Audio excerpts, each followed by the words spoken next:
For and since, आइए इनके confusion को समझते हैं।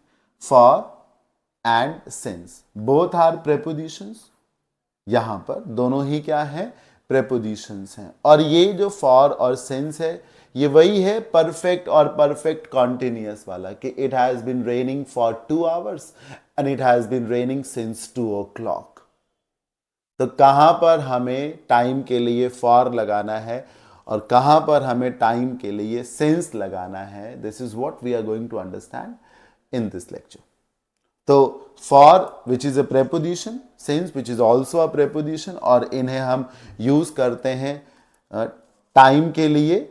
और टेंस होता है या तो परफेक्ट कॉन्टिन्यूअस और कई बार सिर्फ perfect, right. For comes for period of time and since comes for point of time. For का मतलब है पीरियड ऑफ टाइम और सिंस आता पॉइंट ऑफ टाइम।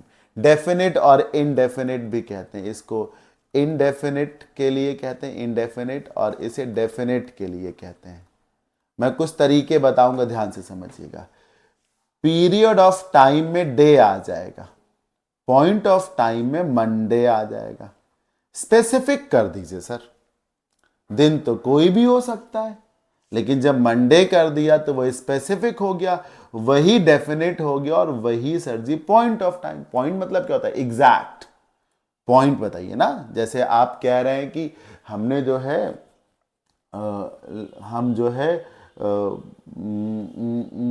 मैं जो है चारबाग रेलवे स्टेशन से बाहर निकला, ऐसे बोला गया। किसी बंदे की कोई चीज खो गई तो वो कह रहा है कि मैं चारबाग रेलवे स्टेशन से बाहर निकला और यहां तक गया। तो जो दूसरा बंदा कह रहा है एग्जैक्ट पॉइंट बताओ जहां से निकले, तो कह रहे हो कि ये यहां से निकले। अब समझो सर, चारबाग रेलवे स्टेशन तो ये पूरा का पूरा है, फिर आपसे कह रहा पॉइंट बताइए जहां से निकले, तो कह रहे यहां बैठे, इस बेंच पर बैठे थे, यहां से निकले, तो ये पॉइंट है सर। स्पेसिफिक कर दीजिए पॉइंट ऑफ टाइम, समझ रहे हैं। इस तरीके से आपने ईयर बोला, उसे आप पीरियड मानिए।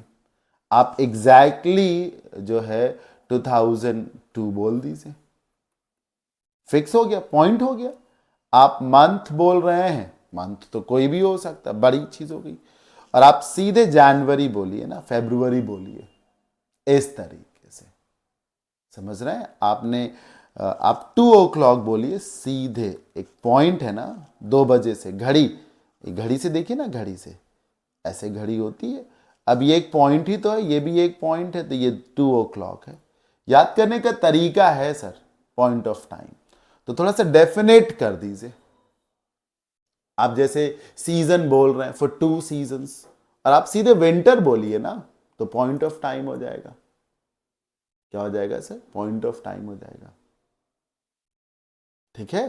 तो जब आप सेकेंड बोल रहे हैं, 2 seconds, 4 seconds, minutes, hours, day, week, year, month, decade, century, तो ये सब पीरियड ऑफ टाइम में आता है।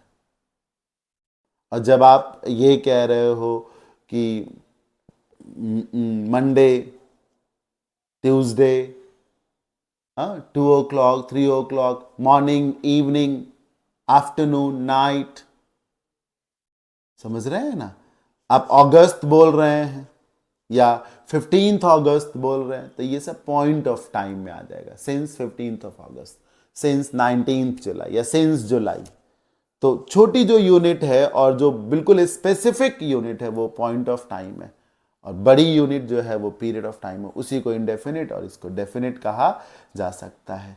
एक और तरीका है सर, जो पीरियड ऑफ टाइम है वो सिंगुलर और प्लूरल दोनों हो सकता है। कैसे कैसे जैसे आप कह रहे हो कि मैं उससे नहीं मिला हूं 1 साल से, तो फॉर 1 year हो गया।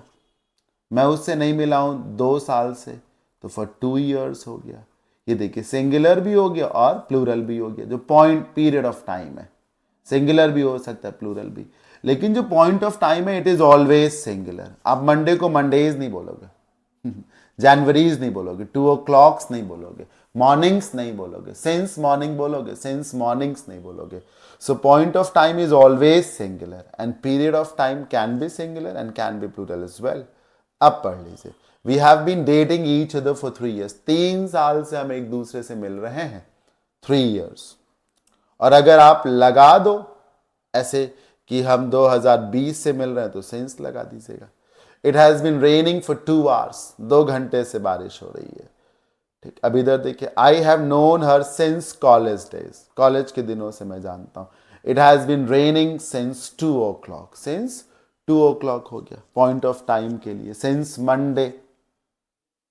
मुझे पूरी उम्मीद है कि आपको फॉर और सिंस का जो बेसिक कंफ्यूजन था कि कहाँ पे क्या लगाना चाहिए टाइम के लिए, वो ज़रूर दूर हो गया होगा. सिंगुलर प्लूरल का लॉजिक भी काम आया होगा कि सिंगुलर और प्लूरल दोनों हो सकता है पीरियड ऑफ टाइम, एंड जो पॉइंट ऑफ टाइम है इट इज़ ऑलवेज सिंगुलर. साथ ही साथ जो पीरियड ऑफ टाइम है वो एक बड़ी एंटिटी है, so that it can be indefinite as well. और जो पॉइंट ऑफ टाइम एक छोटी और एग्जैक्ट एंटिटी है तो वो डेफिनिट हो जाएगा. ठीक है.